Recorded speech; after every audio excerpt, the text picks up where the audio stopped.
Well, well, well, listen carefully. This is not a metaphor, and it is not a story meant to entertain you. This is an explanation of something that already happened because of you. God did not observe calmly. He did not simply note it and move on. He reacted, forcefully, decisively, in a way so rare that the higher realms had to stop and pay attention. Your attitude triggered it, not an action you performed publicly, not something you posted, announced, or received praise for. Your attitude, the way you remained when no one was watching, the way you carried yourself when life gave you every excuse to collapse inward or turn poisonous. And when that reaction echoed through the unseen layers of existence, even Lucifer, the accuser, the one who always speaks, the one who never misses an opportunity to point out flaws, had nothing to say. That should tell you how serious this is. Right now, your mind might be trying to reject this. You might be thinking this message is exaggerated, symbolic, or meant for someone else. Someone more disciplined, someone more spiritual, someone more obvious. But that doubt is predictable. In fact, it's part of the pattern. People whose attitude carries real weight almost never recognize it themselves, because they weren't trying to become anything special. They were just trying to survive without losing themselves. And that's what makes this different. God was not reacting to achievement. He was reacting to consistency, to restraint, to a way of being that refused to rot, even when the environment demanded it. Here's what most people never understand. Actions are visible. Attitudes are not. Actions can be staged, rehearsed, and rewarded. Attitudes are revealed only over time, under pressure, when the audience disappears and the consequences remain. Anyone can do the right thing once. Very few people keep the same internal posture when betrayal repeats, when fairness disappears, when kindness stops paying off. That's where most people change. Quietly. They harden. They justify it. They call it maturity. But you didn't. And that refusal is what triggered attention far beyond the human level. You were tested in ways that didn't look heroic. No dramatic crossroads, no spotlight. Just repeated moments where becoming bitter would have been understandable. Moments where selfishness would have been efficient. Moments where indifference would have protected you. And every time, you chose not to cross that internal line. Not because you're unaware of how the world works, but because something in you refuses to become someone you can't respect. That internal refusal accumulates. It forms a signal.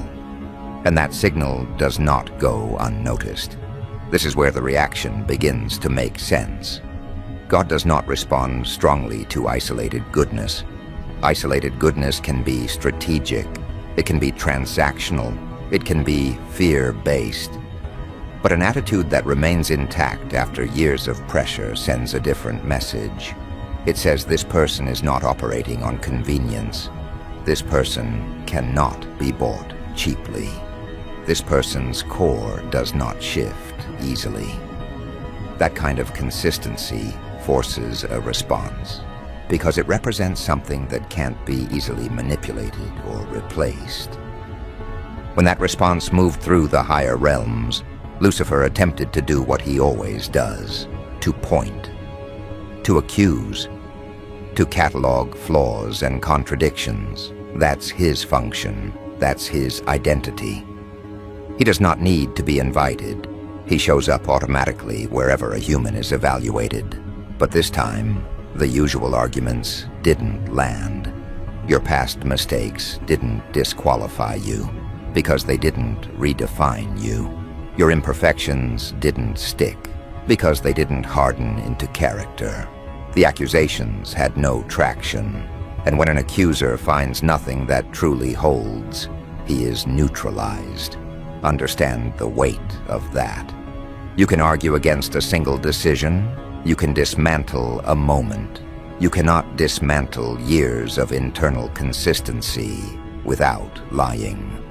And that's where the reaction shifted. Your attitude created a form of credibility that even opposition could not undermine. Not because you are flawless, but because you are aligned. You correct yourself. You return to center. You don't abandon your values when they become inconvenient. That is far rarer than talent, intelligence, or visibility. This is also why your life attracted disproportionate resistance.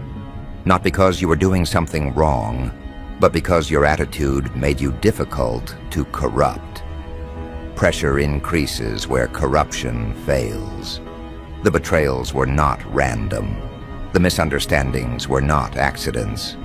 They were attempts, subtle and direct, to see if you would finally give up your internal posture, to see if exhaustion would succeed where temptation did not. And every time you held your line, that signal intensified. You may not realize this, but your way of being has already protected you more than you know. Situations that should have derailed you dissolved unexpectedly. People who intended harm lost access to you. Opportunities that required you to compromise never fully materialized. You probably thought that was bad timing or bad luck. It wasn't. It was containment. Because once a person demonstrates an attitude that cannot be easily bent, the environment begins to adjust around them, whether consciously or not. There's also a reason you often felt watched, evaluated, or misunderstood without clear cause. Consistent integrity makes unstable structures uncomfortable. It exposes shortcuts. It reflects contradictions. People sense it before they can explain it. That's why some were drawn to you instinctively, while others reacted defensively without provocation. Your attitude functioned like a mirror, and not everyone likes what they see when they're reflected accurately. Now understand what that moment triggered going forward. When opposition fails to discredit someone internally, the strategy changes. Direct interference is reduced. Influence is rerouted. Protection increases without announcement. You are not being elevated for display. You are being preserved for impact. That's why your progress doesn't look loud. It looks steady, quietly positioned, gradually insulated, the kind of positioning that lasts. This also explains why you feel a growing discomfort with performative behavior, your own and others. You're being trained away from external validation, toward internal alignment, toward operating correctly even when no one confirms it. That shift is not accidental, it's preparation, because influence rooted in attitude, not image, operates differently. It spreads through example, not instruction, through presence, not persuasion. You don't need to announce who you are. You don't need to prove anything. The reaction has already occurred. The recalibration is already underway. Your responsibility now is simple but not easy. Do not abandon the attitude that triggered it. Not when pressure increases. Not when rewards are delayed. Not when you're tempted to believe it doesn't matter. It matters more than you can currently see. People around you will benefit from this without knowing why. Some will stabilize. Some will rethink choices. Some will find restraint where they previously had none. That's how this works. Attitudes don't preach. They influence environments silently and persistently. And when enough pressure meets enough consistency, entire trajectories change. You are not chosen because you are perfect. You are recognized because you are intact. And that distinction is everything. Maintain that posture. Protect it. Refine it. Because what reacted once will continue to respond, as long as you remain who you are when it costs you something. Your attitude did not go unnoticed. It never does. What happens after recognition is not celebration or comfort. It is pressure. Not loud pressure, not dramatic pressure, but the kind that watches quietly to see whether what was seen was permanent or temporary. Because recognition without verification means nothing. What reacted to you now observes how you move when nothing seems to be happening, when no one is applauding, when there is no immediate reward attached to restraint. This is the phase most people fail without realizing it. They think the moment of acknowledgement is the end. It isn't. It's the beginning of scrutiny. Once your attitude is identified as intact, the question becomes whether it can survive awareness. Many people hold themselves well under suffering, but collapse under validation. They loosen, they become careless. They start assuming protection means exemption. It doesn't. Protection exists to preserve integrity, not excuse erosion. Your environment may already feel different, not easier, but altered. Certain challenges reduce while others sharpen. This isn't contradiction, it's refinement. When brute resistance fails, precision replaces it. Situations will arise that don't look hostile, but subtly invite compromise. Not obvious wrongdoing, small rationalizations, minor adjustments, little internal bargains that promise relief without visible damage. This is where posture matters more than ever. You are being measured on consistency now, not reaction. Not how you behave when tested directly, but how you maintain orientation when things seem normal. When fatigue sets in, when patience is no longer fueled by urgency, when kindness feels routine instead of meaningful. That's where most people drift. They don't turn cruel, they just stop caring. And indifference corrodes integrity faster than anger ever could. This phase is quiet for a reason. Loud resistance strengthens resolve. Quiet temptation dissolves it. That's why nothing dramatic announces itself. No warning signs, no clear villains. Just moments where you are invited to lower standards slightly because it wouldn't really matter. Those moments accumulate. They don't destroy you instantly, they dilute you. And dilution is the one thing recognition does not tolerate. You may notice that certain people become less aligned with you. Conversations feel thinner. Shared values don't land the same way. This is not isolation as punishment. It is separation by frequency. When someone refuses to adjust their inner posture, their tolerance for misalignment decreases naturally. You are not being made superior. You are being made specific. Precision requires fewer attachments. At the same time, you might sense a strange stability forming beneath uncertainty. Even when outcomes aren't clear, there's a grounded feeling that you're not scrambling internally. That's not confidence in success. It's confidence in self. And that distinction changes how decisions are made. You stop choosing based on relief and start choosing based on alignment. That shift is subtle, but it alters trajectories permanently. Understand this clearly. What responded to your attitude is not interested in perfection. Perfection is brittle. It cracks under reality. Integrity bends without breaking. That's why your mistakes don't disqualify you, but your justifications could. Correction strengthens integrity. Excuses weaken it. Pay attention to that difference. One keeps you intact. The other erodes you quietly. You may also feel an increased sensitivity to internal dissonance. Things you once tolerated emotionally now feel heavy faster. That's not fragility. That's calibration. When alignment sharpens, deviation registers sooner. This isn't meant to make you rigid. It's meant to keep you honest with yourself before compromise turns into habit. Nothing is asking you to withdraw from the world. You're being asked to engage it without contamination, to participate without absorption, to move through complexity without letting it rewrite you.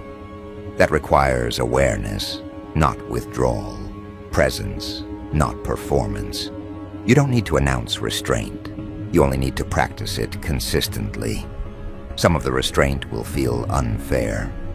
You'll see others benefit from shortcuts you refuse to take. That comparison is a trap. Their outcomes are visible. Their costs are delayed. Yours are inverted. You pay early by choosing difficulty now and stability later. Most people do the opposite. That's why their progress collapses under pressure you already survived. You're not being trained to dominate or escape.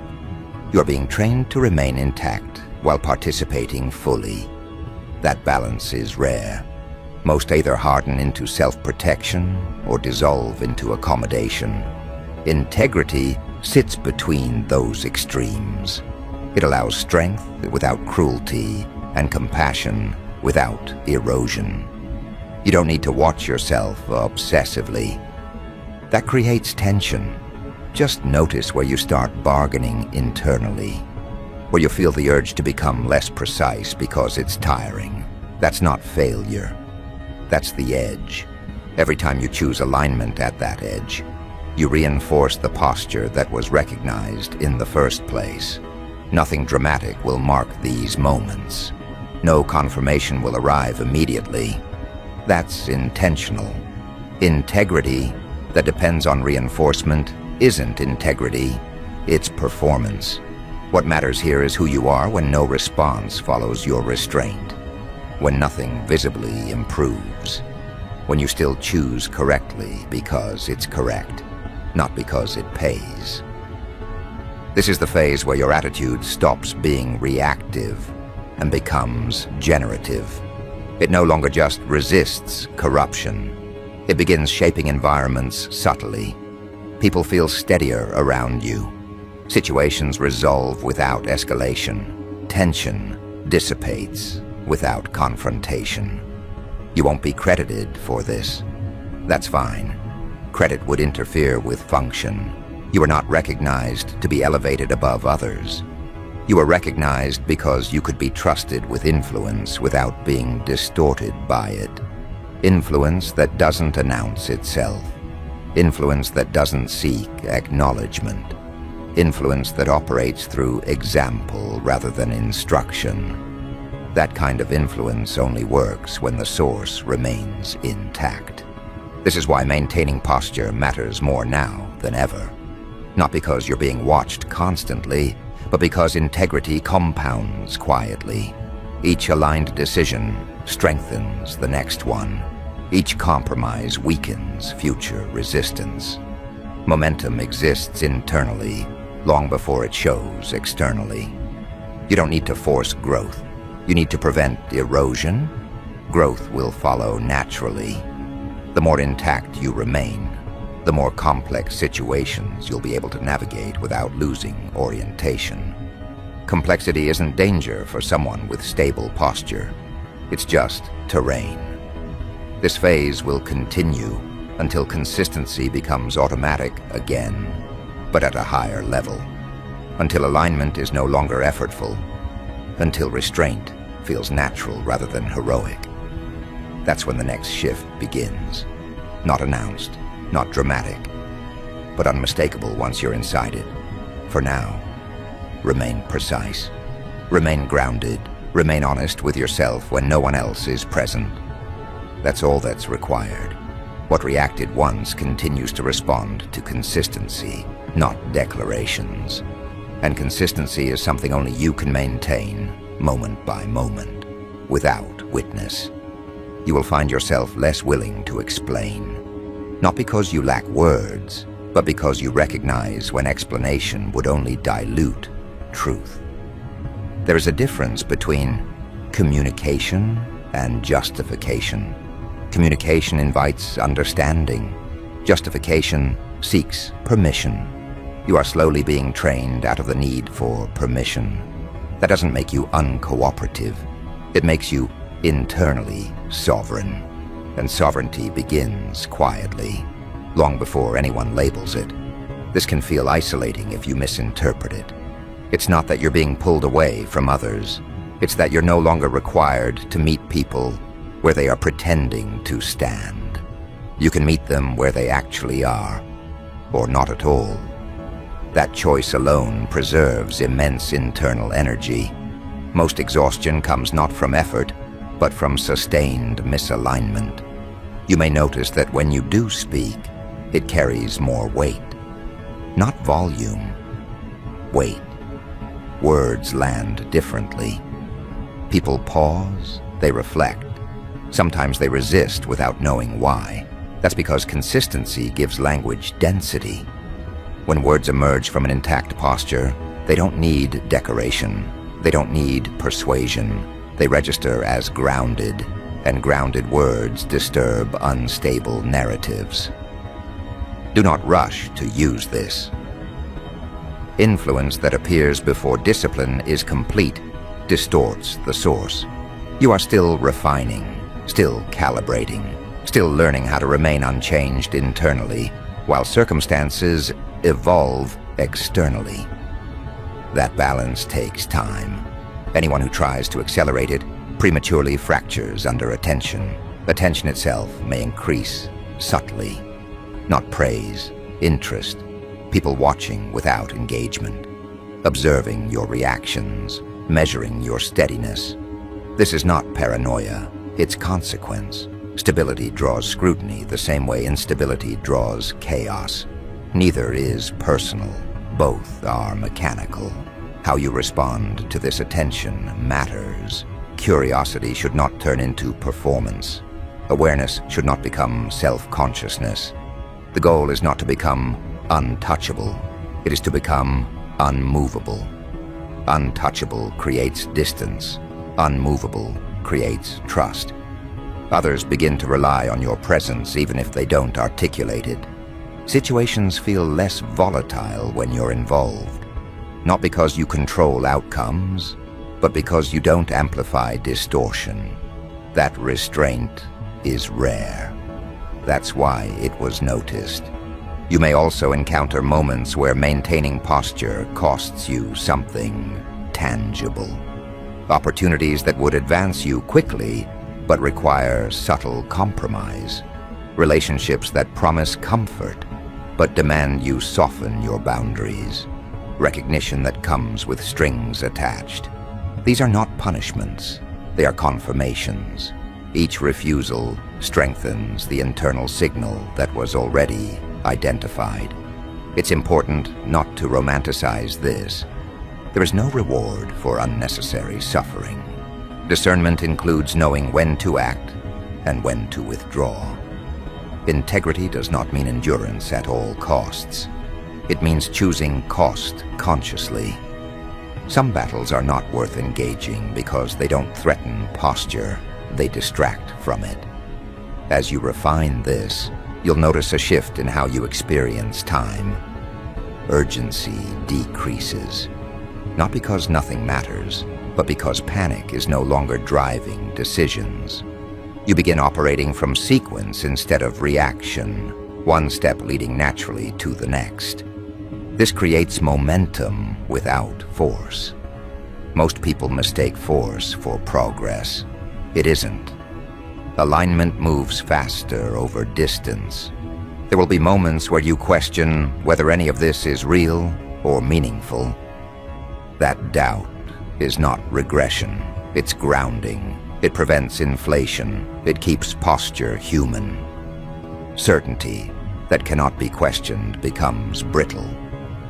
Integrity that allows doubt but doesn't surrender to it remains flexible and strong. Do not look for signs. Signs create dependency. Look for stability, for the quiet ability to choose correctly without needing reinforcement, for the absence of internal chaos even when external conditions fluctuate. That is the true indicator that what was recognized remains intact. This is also where responsibility becomes clearer. Not responsibility to save, fix, or correct others. Responsibility to remain accurate, to not distort truth for convenience, to not abandon restraint for validation. Others will take cues from you unconsciously. That's unavoidable. The only ethical requirement is not to mislead them by becoming something you're not. You don't need to announce purpose. Purpose reveals itself through sustained posture over time. People confuse declaration with direction. Direction is internal, declaration is noise. What reacted to you responds to direction, not noise. As this half concludes, understand this. Nothing new is being demanded of you. Nothing additional is required. The same attitude that carried you through pressure before is sufficient now. The difference is awareness. You know it matters.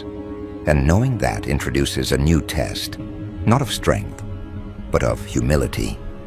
Can you maintain integrity without turning it into identity theater? Can you remain intact without needing to feel special? If you can, the posture stabilizes at a deeper level.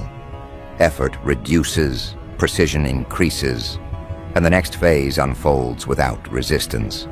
What happens next is not expansion outward. It is consolidation inward. This is where most people misunderstand divine response. They expect elevation, visibility, confirmation through external reward. That is not how recognition of this magnitude functions. When an attitude reaches the level where it provokes reaction beyond the human plane, the priority becomes preservation, not display. What you carry is not meant to be exposed prematurely, because exposure invites distortion. This is why humility becomes the final filter, not false humility, not self-denial, but restraint from turning integrity into performance.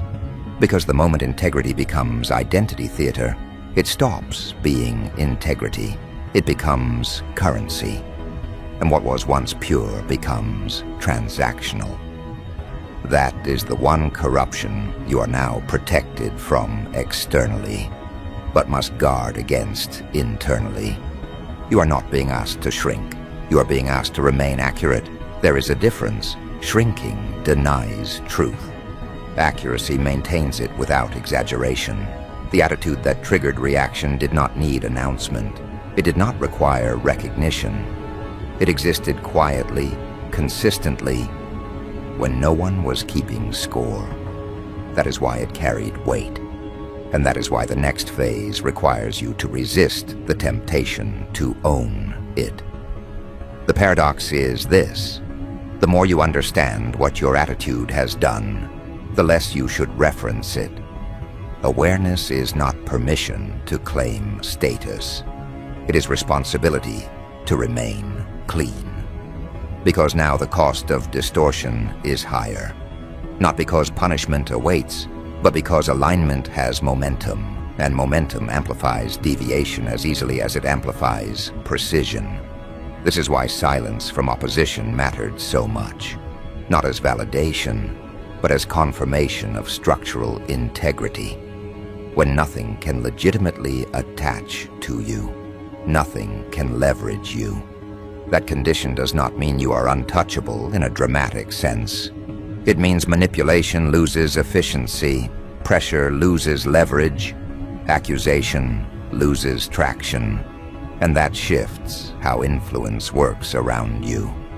Influence is now indirect. You will notice that outcomes begin adjusting without confrontation. Situations resolve before escalation. Conflicts reroute. People disengage without explanation. This is not avoidance, it is recalibration. When something cannot be bent, the environment bends instead. That's not power asserted, that's power recognized. At this stage, you may feel less emotionally reactive than before. Not numb, just less pulled. Emotional hooks that once caught your attention now pass through without anchoring. This is not detachment from life. It is detachment from distortion. You still care, You just no longer bleed unnecessarily. That shift alone changes everything. You may also notice a reduced desire to defend yourself. Misunderstandings don't provoke the same urgency. False assumptions lose their sting. This is not because truth doesn't matter. It's because your orientation is no longer dependent on correction.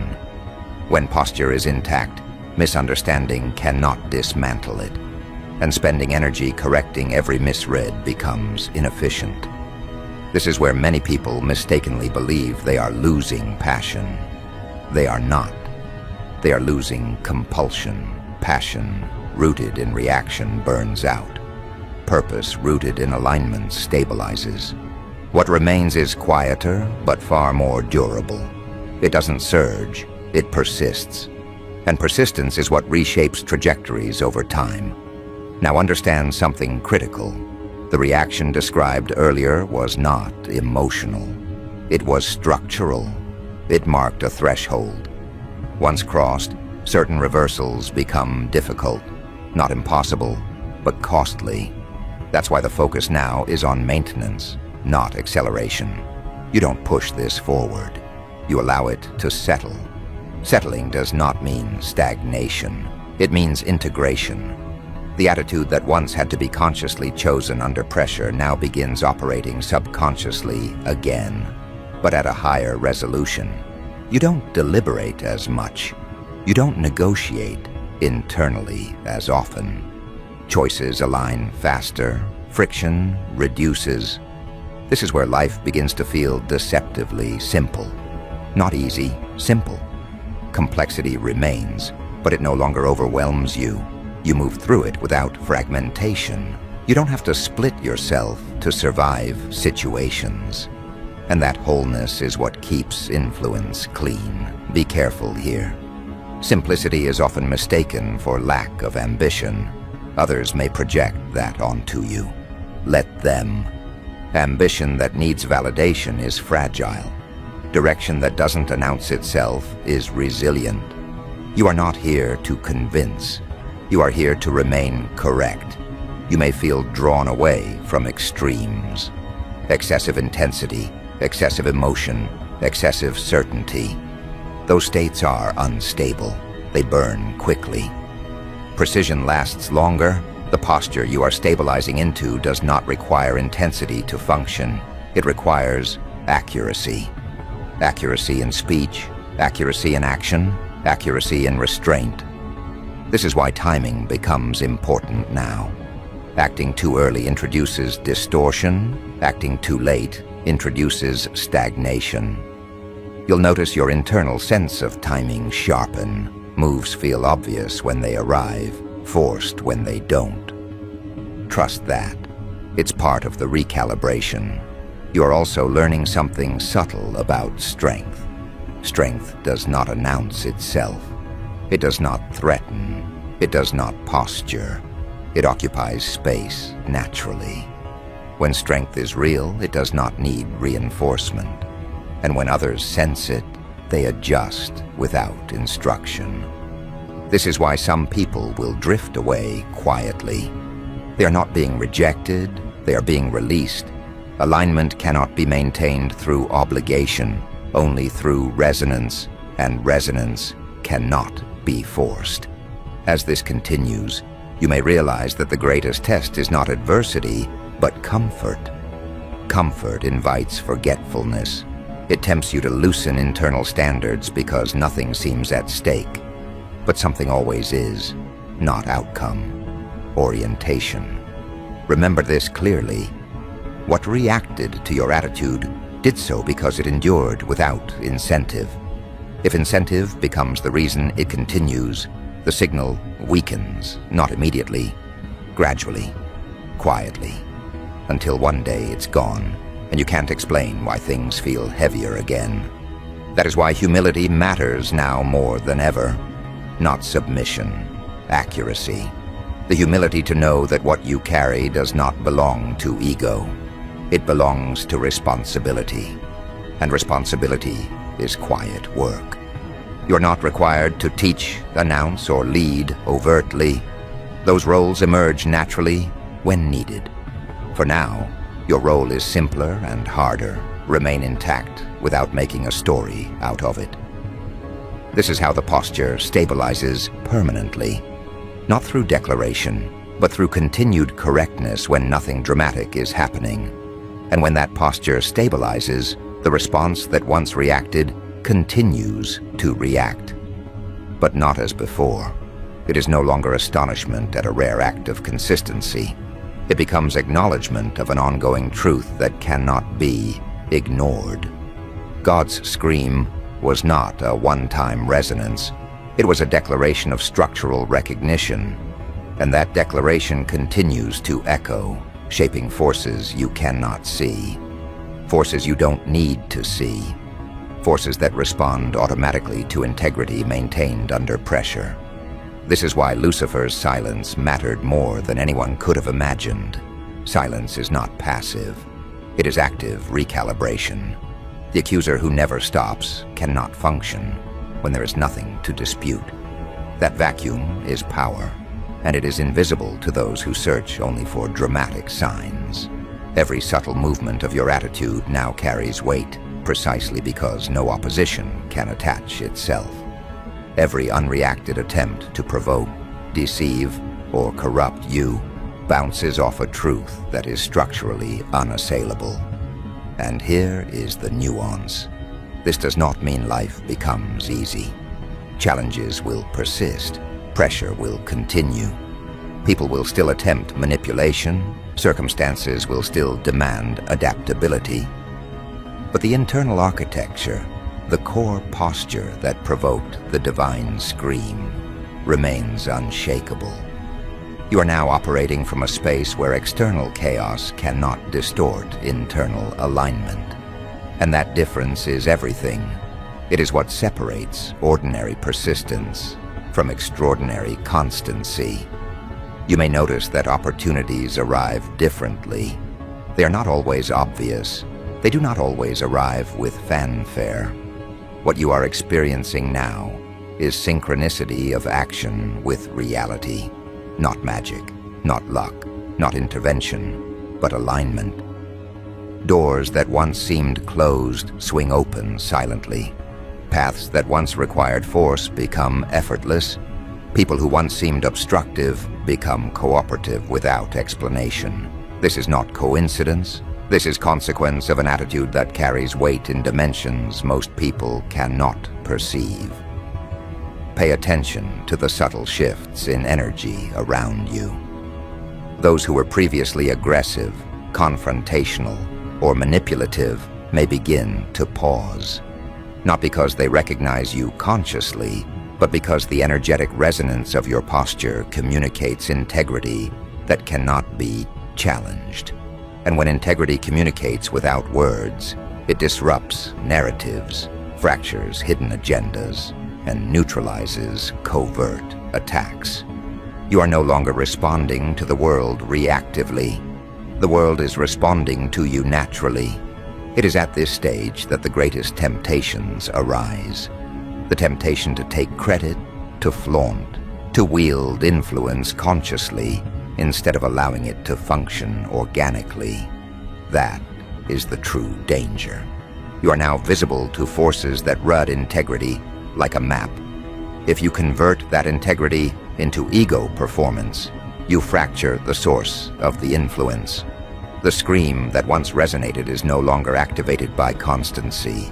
It is silenced by spectacle. Do not make this mistake.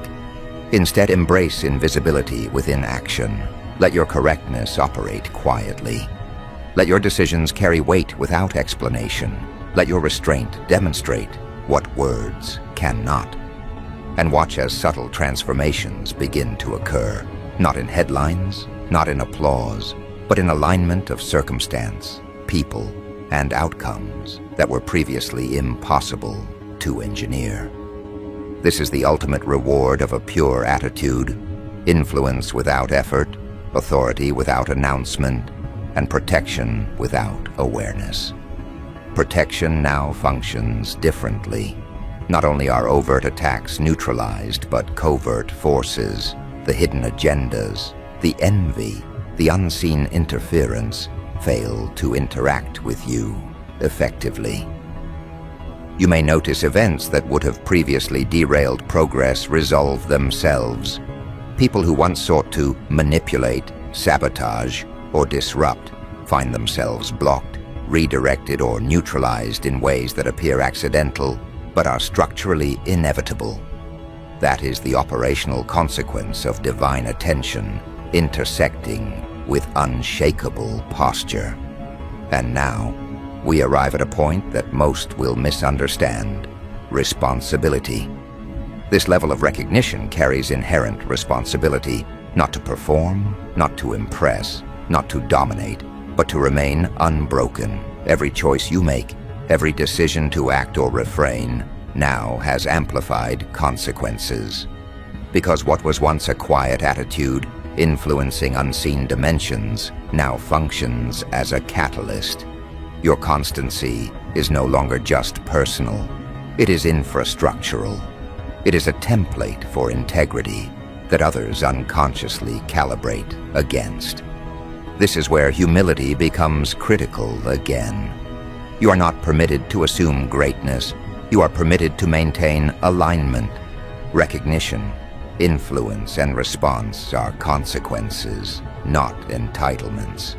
The divine scream and Luciferian silence were acknowledgments of your structural integrity, not trophies to display. To treat them as trophies diminishes their function. To remain aligned in the absence of recognition preserves the mechanism that provokes extraordinary reaction. Now consider this: when others attempt manipulation, pressure, or coercion, they do so against a posture that has been validated in dimensions beyond human perception. Their efforts cannot succeed because they are working against a template of constancy that is irreducible. Every attempt to provoke, corrupt, or distract you now serves to reinforce the integrity you already hold, provided you do not react unnecessarily. That is how immunity functions at this level. It is not force. It is absence of vulnerability. You will notice patterns forming around you. Situations resolve themselves before escalation. Conversations proceed with clarity, even when complexity exists. Obstacles appear, but disappear quietly. This is not luck. It is a structural response. The universe responds to posture, not to drama. This is the secret behind the divine scream: recognition of a consistent attitude, not of isolated acts. The signal is embedded in you. The response is embedded in everything else. It is here that subtle miracles emerge. Not always obvious, not always spectacular. Opportunities arrive just as needed. Relationships adjust to align with your integrity. Misunderstandings that could have derailed growth correct themselves. Your physical, mental, and emotional states begin to stabilize in ways that cannot be explained through conventional reasoning. And this is deliberate, not random. Divine attention operates directly through alignment, not spectacle. You may also experience moments of isolation. Others cannot match this constancy, and some may be unwilling to confront it. That is not punishment. It is natural separation. Energy now flows to what is coherent, aligned, and consistent. Those who are fragmented or reactive will be drawn to distractions elsewhere. This is part of the recalibration. The field is purging inefficiency, conserving integrity. Your attitude maintains the signal. The environment adjusts accordingly. Notice, too, how subtle influence now manifests in the people around you. Their words, reactions, and choices shift unconsciously in response to your posture. Not because you demand it, not because you instruct it, but because the structure you maintain is coherent. Coherence commands compliance without coercion. Stability inspires imitation without conscious thought. This is the power that previously provoked silence from Lucifer. Structural impossibility of misalignment. And in that silence, you will find freedom. Freedom from judgment. Because the eternal accuser cannot attach to what cannot be disputed. Freedom from distraction, because the world aligns unconsciously with correctness. Freedom from chaos, because the internal template of integrity imposes order without force. That is why posture matters more than action. That is why consistency outweighs heroism. That is why your attitude made God scream. At this stage, reflection becomes unnecessary in most cases. You operate from a foundation that is validated internally and externally. Feedback is absorbed without destabilization. Situations correct themselves. Conflicts are neutralized before they reach you. Opportunities arrive aligned with integrity.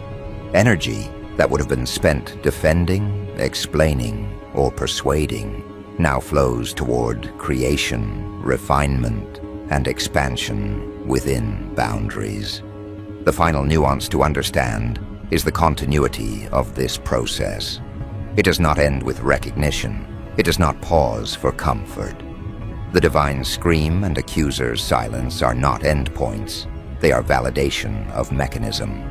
They mark the establishment of a posture that, if maintained, generates ongoing consequence across dimensions. Every choice, every action, every non-action now reverberates with amplified significance. And so the work continues. Not in drama, not in visibility, not in applause, but in quiet, sustained constancy. The recognition you carry is not for ego. It is for alignment. It is for the effect your posture has on everything around you. It is for the subtle recalibration of unseen forces, for the ongoing reflection of integrity into dimensions that humans cannot measure.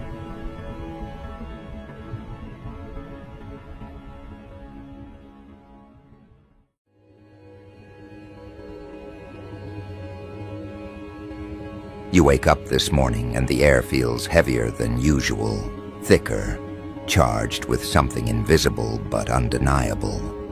You feel the pulse of eyes scanning the world, scanning you, measuring, calculating, thinking they've been clever enough to stay hidden, subtle enough to remain undetected. But today, that veil you've carefully drawn around yourself, that invisible shield of secrecy and subtle influence, they see through it. You feel it, don't you? The moment when the currents shift, the moment when their perception collapses under the weight of your truth. Your cover is blown, and it isn't just a crack in the wall, it's a demolition. The realization that they have been playing with fire, that they've been poking at something far more dangerous than they could comprehend, has just struck them, and it will not let them rest. Every move you've made, every whisper you've left in the corners of their minds, every calculated pause, every deliberate act of subtle disruption, they underestimated the gravity of your presence. And now, suddenly, the gravity asserts itself. They see you clearly, exposed in a way they've never prepared for. And the panic ripples through them in slow, suffocating waves.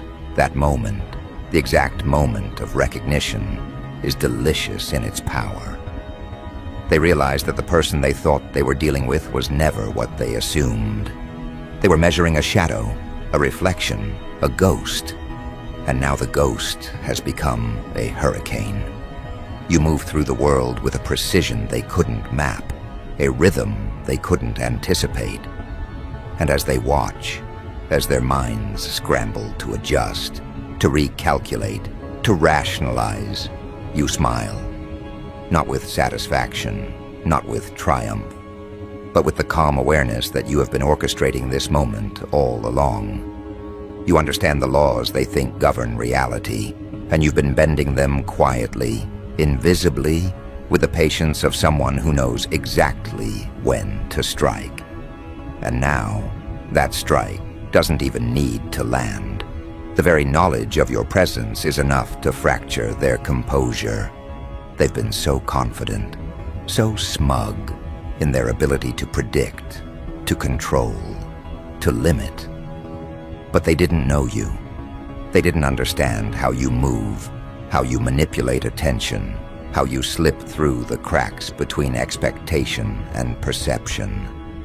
They've been building a narrative about you, a story they could contain, and now that narrative is unraveling faster than they can comprehend. Their eyes widen, their movements grow erratic, and they begin to betray their anxiety in ways they can't hide. And the most exquisite part of this, the truly intoxicating element, is that you've been watching them all along. You've seen the confidence, the arrogance, the tiny signs of their complacency, and you've let it grow because the collapse, the revelation, was always the goal. You understand power differently. Power isn't force. It isn't brute domination. Power is perception, and perception is a weapon far sharper than any blade. They feel it now, don't they? The invisible pressure of your influence, the creeping awareness that every action they've taken, every plan they've hatched, every assumption they've clung to, is meaningless against someone who has already anticipated their every move. They are flailing, and yet the realization is even worse than failure. The realization that you are never in the same game they were playing, that you are operating on a level so precise, so untraceable, that their very attempts to measure you are what exposes them. And then there's the exposure itself. The thing they feared, the thing they assumed they could suppress, has become undeniable. Your identity, your strategy, your subtle domination, they've been stripped bare for them to see. The internet, the endless gaze of observers, of spectators, amplifies the effect. Everyone can see now. Every secret, every calculated maneuver, every hidden edge that made you untouchable. All of it is visible to those who assumed they could watch you without consequence. And now the truth hums in the air around them, vibrating through their consciousness, making them twitch, making them doubt, making them small.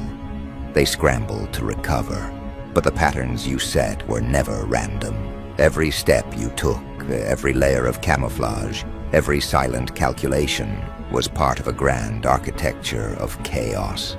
You didn't just hide, you misdirected, you bent perception, you made them chase ghosts, shadows of your intention. And when the veil lifts, as it does now, the magnitude is staggering. They see the real you, and for a fleeting, horrifying instant, they understand that what they thought they controlled was never theirs to command. They've been conditioned by their own hubris to believe in limits, to believe that someone could be predictable, that someone could be contained. And now they are learning, painfully, that limits are illusions, that containment is a joke, that predictability is a trap you designed for them to walk into willingly. They recoil at their own realization, stagger under the weight of the truth, and yet they cannot look away. They are fixated, powerless to resist the recognition that the game has changed, that the scales have shifted irreversibly, and you glide through it. You don't shout, you don't warn, you don't need to justify. You are the calm center of a storm they cannot perceive. They know chaos, but they don't know the quiet precision that makes chaos inevitable. You've weaponized observation, patience, and timing. Every glance, every hesitation, every carefully placed act of influence has converged into this moment, their collective awareness snapping like a fragile thread. And as they look at you, seeing who they were truly dealing with, you see the tremor, the flicker, the impossible conflict between fear and disbelief. Your movements are deliberate, yet they appear accidental. Your choices seem spontaneous, yet each is meticulously constructed to elicit reaction, to provoke miscalculation, to accelerate the collapse of their assumptions. And the internet amplifies this exponentially. What was once contained in private whispers now becomes a shared shock, a public revelation. They cannot hide, cannot redirect, cannot explain away. They are exposed in ways that are immediate and inescapable, and the social echo of their failure ricochets with brutal precision. You feel the subtle satisfaction that comes with understanding the fragility of human ego. They thought they had control. They thought they had foresight. They thought they were untouchable, hidden behind layers of pretense and strategy. But every assumption they made, every claim to superiority, every moment of dismissive arrogance has led to this. And the most exquisite part, they knew nothing until the very last moment. Nothing. Not the breadth of your plan, not the depth of your observation, not the inevitability of their unraveling. And now, faced with the undeniable reality of who you are, they are stunned, frozen in a state that borders on panic without ever fully tipping over. This is the advantage you've cultivated, the quiet, invisible, inescapable advantage. They cannot fight it because they never understood it existed. They cannot argue against it because words cannot contain it. They cannot escape it because awareness itself has trapped them. And as you step forward, as the world shifts subtly under the weight of your revelation, they flounder, exposed to the light they never expected, aware that their grip on perception, influence, and understanding has been severed. And you watch as the cracks widen, as the patterns of panic and uncertainty spread through their circles, their networks, their connections. Every conversation, every post, every indirect acknowledgement of your presence is a ripple in the pond they thought was calm. They feel it now, the awareness that the person they underestimated, the force they misjudged, the intellect they assumed was manageable, has already changed the landscape entirely. They are scrambling to comprehend, to reconstruct, to regain control. But control is no longer theirs. It left the moment they realized who you are. And yet there is no gloating. There is no overt celebration. There's only the quiet acknowledgement of power, the serene comprehension that awareness alone has shifted everything. They understand, somewhere deep inside, that their actions, their assumptions, their careful strategies were never a match for the reality of you. Every attempt to rationalize, to deflect, to reassert dominance is met with the same unshakable presence, the same subtle inevitability, the same quiet precision that has guided your every move to this point. And now, as their panic grows into confusion they cannot articulate, as their arrogance collapses into realization, as their attempts to categorize, measure, and restrain you fall apart, you prepare for the next phase. The next phase does not announce itself. It does not make noise. It does not require acknowledgement. It unfolds with the silent certainty of something that has been meticulously planned, something they cannot detect until it is already complete. They have seen the first act of revelation, the initial fracture of their perception. What they cannot anticipate is what comes next, the full crescendo of awareness, influence, and uncontainable presence that will leave them reeling, unmoored, and fully exposed. And that, exactly, is the advantage you have cultivated. The invisible, inevitable, undeniable advantage. They investigated you twice, thinking they could measure, contain, predict. Twice they found the truth. Twice they were unprepared for the magnitude, the refinement, the escalation of your presence. And now, with the veil lifted, with the world watching, with every connection echoing your influence, you are poised, not just to be seen, but to be understood in a way that will change the balance entirely. And as you step toward this next shift, the one they cannot anticipate, the one that will leave them scrambling to redefine their understanding of reality, you feel the surge of quiet dominance. You feel the weight of perception bending around you. You feel the inevitable collapse of the illusions they held on to. And as you move, as your presence asserts itself in ways both visible and imperceptible, they understand, too late, that they were never playing the same game, and they never had a chance. The revelation has arrived. The exposure is complete. The internet, the observers, the networks, all amplify the impact. And as their comprehension falters, as they stumble through the maze of your presence, as the world tilts under the subtle force of your truth, you realize this is just the beginning. The next act, the true culmination of influence, has yet to be fully revealed. But they already know, without knowing all the details, that they are finished. They have crossed the wrong line, underestimated the wrong presence, and now they are left with the impossible task of facing the reality they cannot control. And as that realization settles, as the first tremors of panic ripple through their perception, you step back, unseen yet unavoidable, quiet yet dominating, present yet untouchable. The first act of exposure has concluded, and the stage is set for what comes next. They have glimpsed the truth of who they were messing with. They have felt the edge of it, and soon, very soon, they will experience the full weight.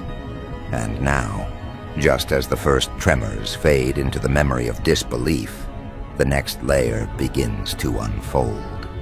You move like a shadow across a battlefield they cannot see, their eyes searching for meaning in a chaos you've long mastered. You've allowed them a glimpse of the edge, just enough to recognize the danger, just enough for their minds to spiral into calculations that will never succeed.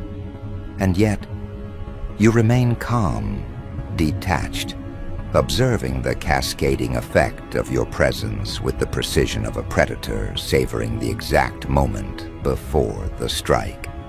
You know that what they felt was only the beginning, a taste of the magnitude they are about to confront. They are unprepared, incapable, and completely entranced by the realization that someone so subtle, so precise, so entirely untethered from their expectations exists in the world they think they control. Their attention is fractured now. Every move they make carries the tremor of uncertainty.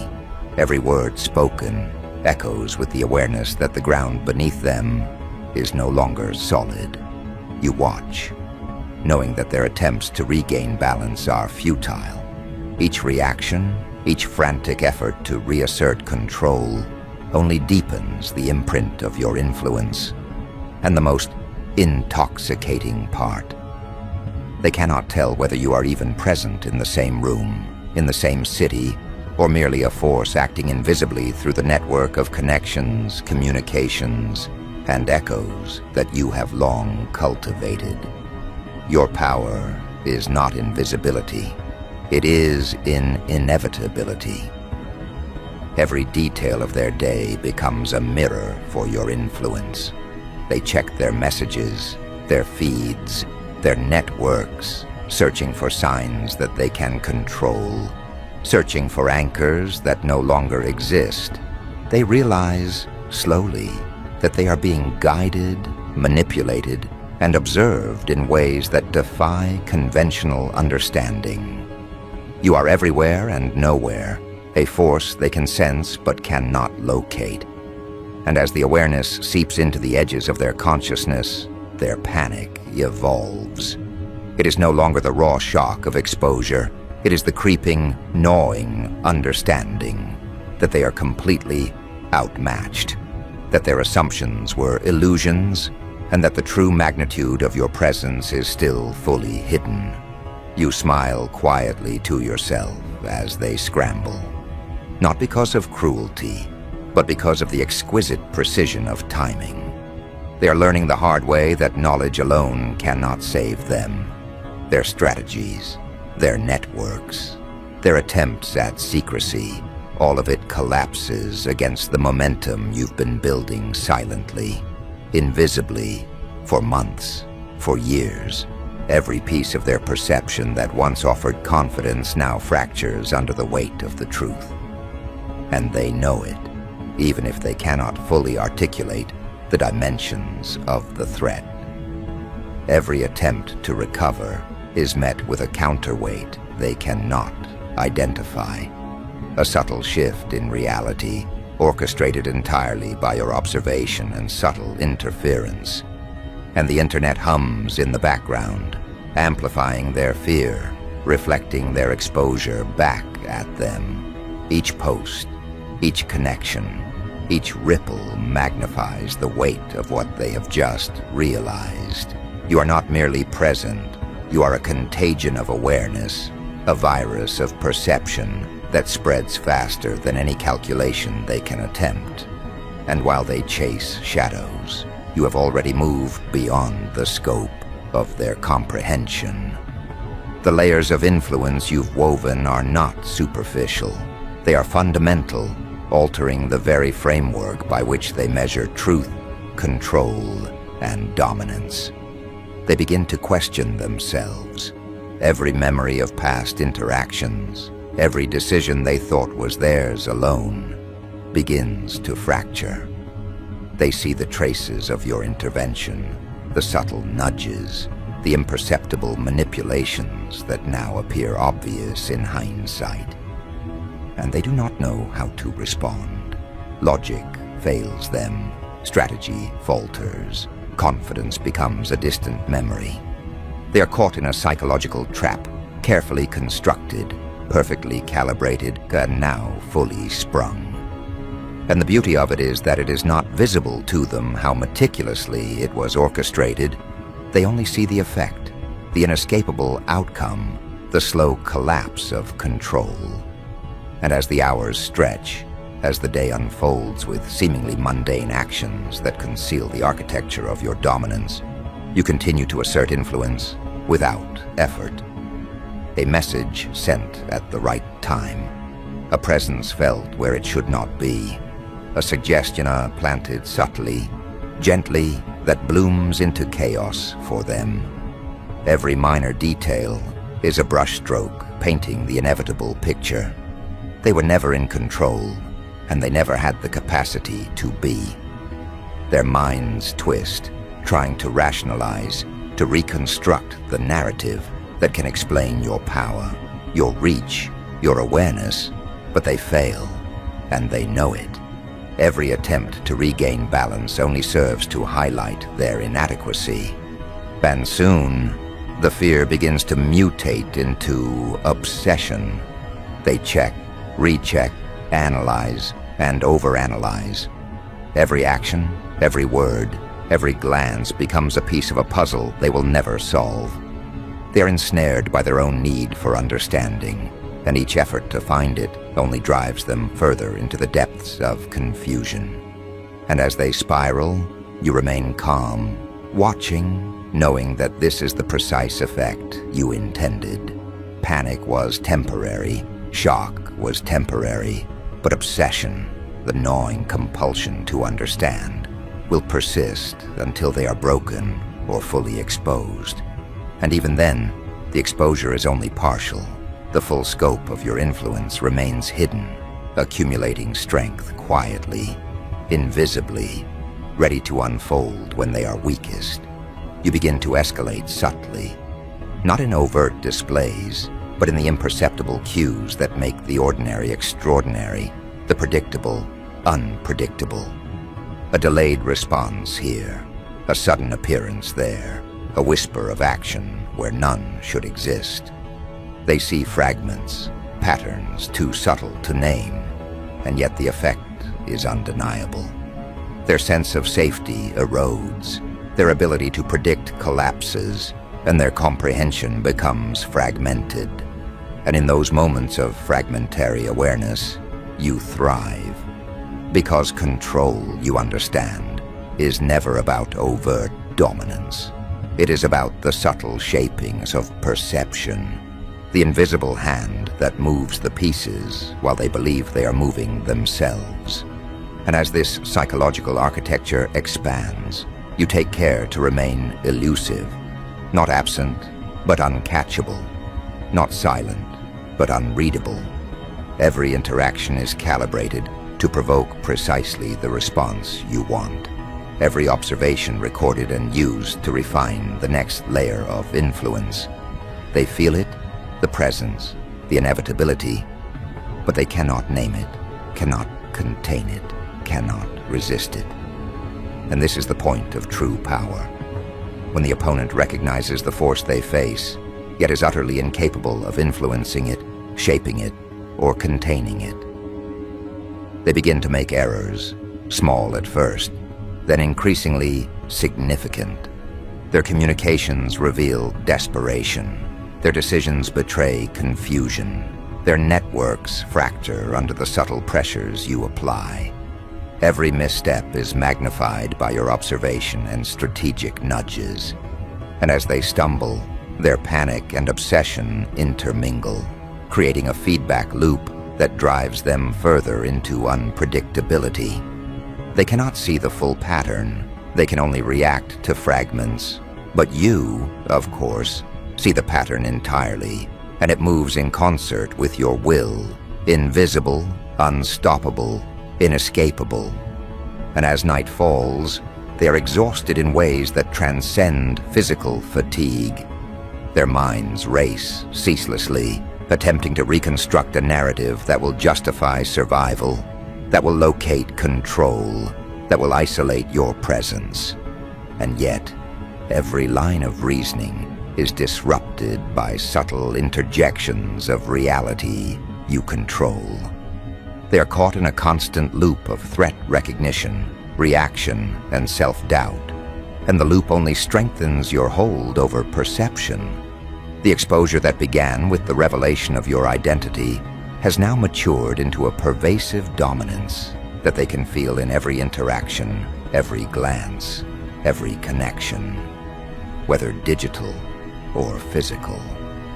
You understand timing with surgical precision. You do not reveal everything at once. You drip-feed influence, allowing the fear, the obsession, the recognition to simmer and grow. You control the tempo of panic, the cadence of realization, the rhythm of exposure. And they, unaware of the orchestration, believe every unfolding event is random, chaotic, unpredictable. They cannot know that every ripple in their perception, every tremor in their confidence, every flinch in their ego is guided, calibrated, and anticipated. And in this, the internet acts as an amplifier. Every exposure, every subtle trace of your presence, every interaction magnified by observation becomes a signal they cannot suppress. Networks, connections, communities, all reflect back fragments of the truth, making your influence omnipresent. They feel it in private, they feel it in public, and the cumulative weight is more than anyone could endure without comprehension. Every attempt to reassert control only proves how thoroughly their understanding has been eclipsed. And now, the final act of Part 2 begins. Not a climax, not a confrontation, but an expansion, a revelation in motion that cannot be reversed. You manipulate reality in ways they do not perceive. You bend attention, perception, and influence simultaneously, creating an environment where every attempt to act independently reinforces your presence. They are trapped, ensnared in their own networks of panic and obsession, and you are the invisible, inevitable pivot around which their world tilts. They begin to see the magnitude of what they've unleashed. They realize that your exposure is not merely a revelation, it is a transformation of the landscape itself. What they once thought manageable, containable, or predictable is now dynamic, omnipresent, and relentless. And as they grasp fragments of this, their fear escalates into a profound understanding that the game has shifted beyond their comprehension. The first act of exposure has ended, but the second act, the orchestration of influence, the perfection of dominance, the inevitability of their unraveling, is underway. And you, always several steps ahead, prepare the next subtle maneuvers. Every message, every glance, every trace of presence is now a calculated brushstroke, painting the canvas of inevitability. They feel the pressure, the attention, the relentless observation, yet cannot locate its source. Every attempt to escape, to rationalize, to reassert control fails. And in that failure, you flourish, because power, real power, is invisible to those who do not understand its structure. They will never see the full extent until it is complete, and by then, it will be too late. Every reaction they make, every whisper they attempt, every interaction they engineer only serves to accelerate their exposure and deepen their entanglement in a reality you control. You are untouchable, invisible, inevitable, and they know it, even if they cannot name it. The panic they felt at first glance now evolves into a constant awareness of vulnerability, a gnawing recognition that they are never safe, never ahead, never capable of fully understanding the force they provoked. And so the night stretches, the networks hum, the connections ripple, and your influence spreads without acknowledgement. The second act of exposure, domination, and psychological orchestration is complete, leaving them disoriented, obsessed, and fully exposed. The full weight of what they were messing with is approaching, and very soon they will face the culmination of everything you have meticulously engineered. And then it happens, quietly, strangely, almost elegantly.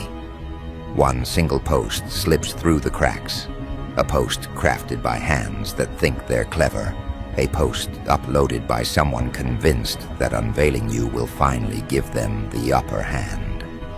A screenshot, a clip, a blurred angle, a trace of your face or your file or your movement, something small, something seemingly insignificant, yet it hits the feed like a match landing inside a drought. The image spreads, multiplies, mutates, and within minutes, the entire digital world begins to shift.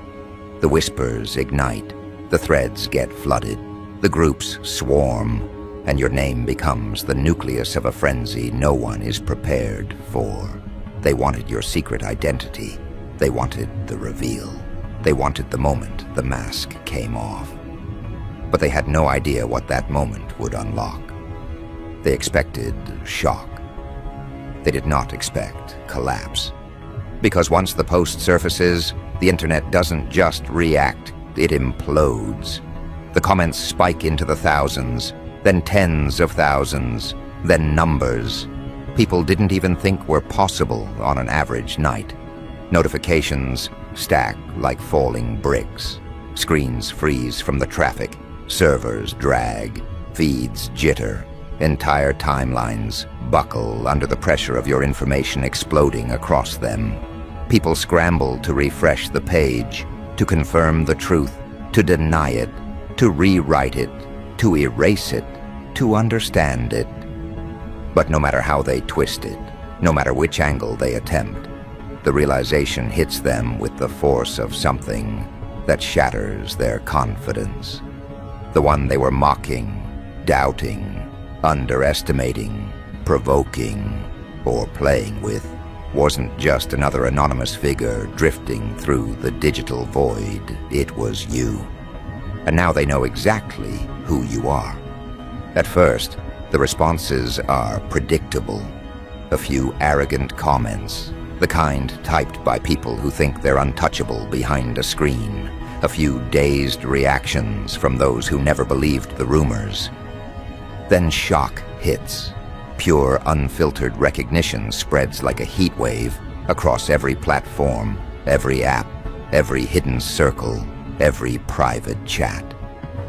People who thought they had distance from you suddenly feel exposed, vulnerable, penetrated by the weight of your presence emerging into the open. The very same ones who doubted your influence now scramble to analyze every detail of your reveal, zooming in on each pixel of the leaked post, examining each angle as if searching for an explanation that could make them feel less threatened. But there is no escape from the truth they're witnessing, because the moment they see who you are, who you've always been, the digital air thickens with a feeling none of them can name, but all of them can feel. They messed with the wrong person, and now every hidden part of their mind knows it. Your identity doesn't just go viral, it becomes a rupture. A split between who they believed you were and who you actually are. And that gap destroys their confidence faster than anything else could. Threads form around your name, twisting into theories, analyses, breakdowns, panicked essays, typed at 2 a.m. by people who suddenly regret ever mentioning you. Accounts that once mocked you delete their old posts in a frenzy. People who once dismissed you now scramble to rewrite history, acting as if they always knew you were different, always sensed something powerful underneath your quiet movements. But it's too late. Their revision doesn't change the truth. Your cover is blown, and the impact is irreversible.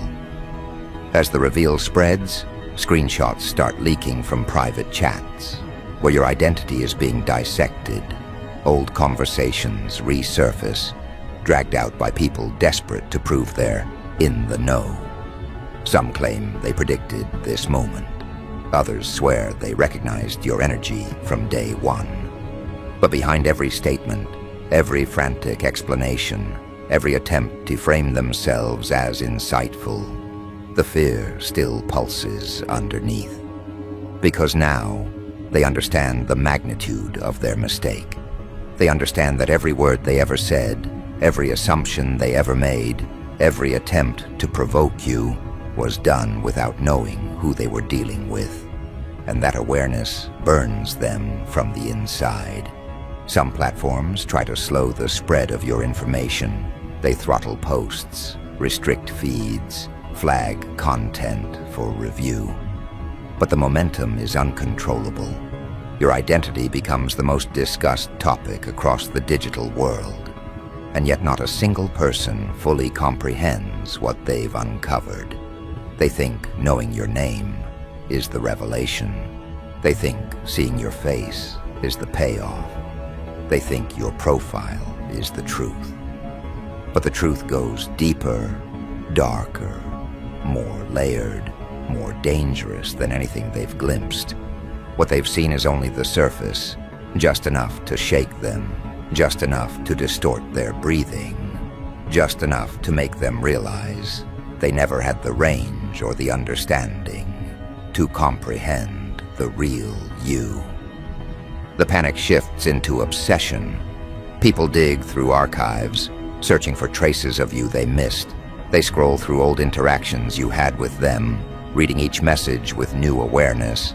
They examine your previous silence, wondering if it was strategy instead of indifference. They replay every moment where they felt your presence but didn't recognize your influence. And the realization that you weren't just a random face online, but someone operating leagues above their awareness, begins to crush them.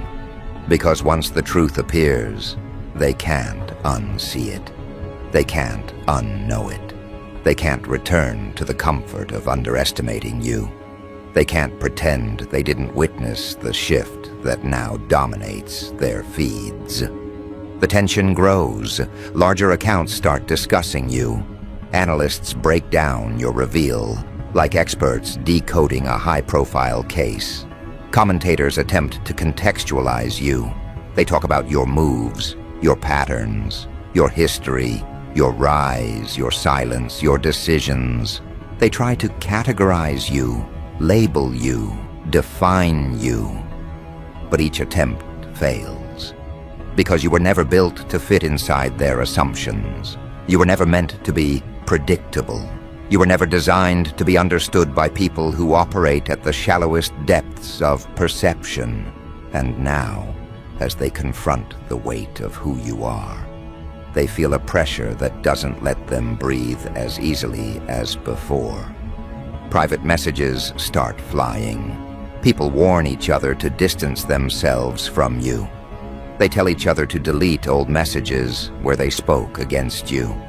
They remind each other of moments where they mocked you, trying to erase the evidence before someone else finds it.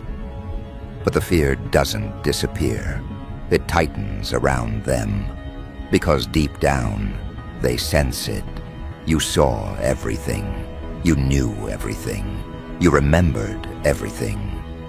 And now, with your identity out in the open, the power dynamic has shifted entirely. They no longer speak about you the way they used to. Now they speak around you, afraid of drawing your attention, afraid of being noticed by someone whose depth extends far beyond what their minds can safely handle. As more hours pass, the reveal hits mainstream attention. Influencers start reacting to it. Streams erupt with your name flashing across their screens. People discuss your past, your presence, your unpredictability. Some are fascinated, some are terrified. Some pretend to be neutral, but can't hide the tension in their voice as they talk about you. The internet becomes a theater where every player performs their confusion, their fear, their intrigue, their attempts to comprehend a force that was never meant to be controlled or categorized.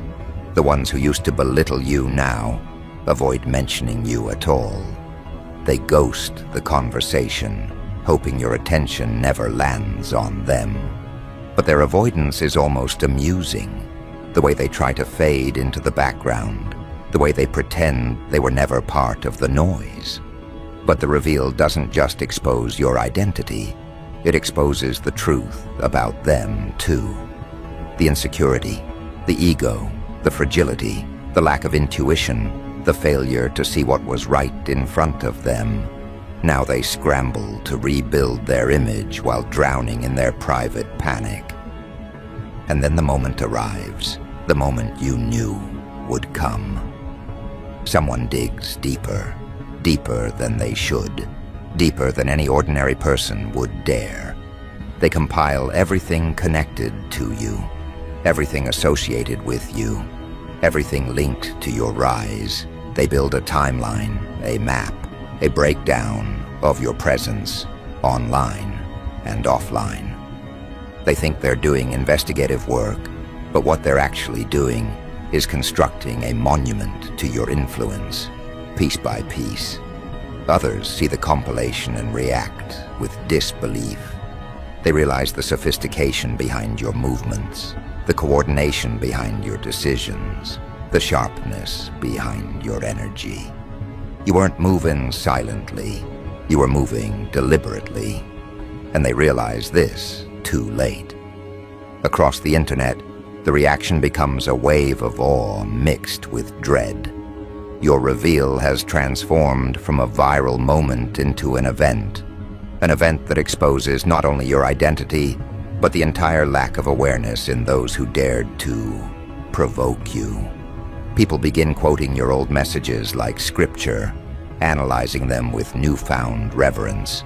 They examine your old posts with intensity, searching for meaning they missed before. You become the center of a cultural shockwave that continues to evolve by the hour. And yet, through all the noise, all the panic, all the frantic attempts to understand, one truth echoes louder than everything else. They messed with someone they never should have approached with arrogance. As the reveal reaches peak exposure, something shifts again, not in them, in you. Because now you move with the clarity of someone who no longer has to hide, someone who no longer needs a mask, someone who has stepped into a space shaped entirely by truth and unwavering confidence. Your name circulates, your identity spreads, your presence amplifies, and instead of shrinking under the pressure, you expand into it. You become sharper, stronger, more visible, more commanding. You take the space that was always meant for you, a space that was never meant to be shared with those who doubted your magnitude. The internet continues to spiral, but you remain calm, composed, grounded in your power. You watch as they struggle to adjust to the new reality, a reality where your identity isn't a mystery anymore, but a fact they have to live with. A reality where their attempts to underestimate you are now recorded memories they wish they could erase. A reality where their arrogance has turned into their embarrassment, because every person who crossed you now stands under the shadow of their own miscalculation, and nothing they do can change the truth that has already been revealed. You let the chaos unfold. You let the digital world contort around your reveal. You let the panic play out. Because this moment, the moment where your identity erupts across the internet, wasn't the end. It was the ignition. It was the beginning of a new chapter, one where your power is visible, undeniable, and fully recognized. The ones who doubted you now walk carefully. The ones who mocked you now avoid your presence. The ones who attempted to control the narrative now find themselves drowning in it. And as the final wave of reactions cascades across the feeds, as your name becomes a permanent fixture in conversations people can't escape, as the full magnitude of your identity settles into the digital world like a weight too heavy to lift, you step forward, not to explain, not to defend, not to correct, but to claim. Claim the authority that has always been yours. Claim the path that unfolds in front of you. Claim the story that now belongs entirely to you. Because your cover is gone, your identity is exposed, and every person who once underestimated you now faces the truth with trembling nerves. They wanted to know who they were messing with. Now they know, and it's over for them.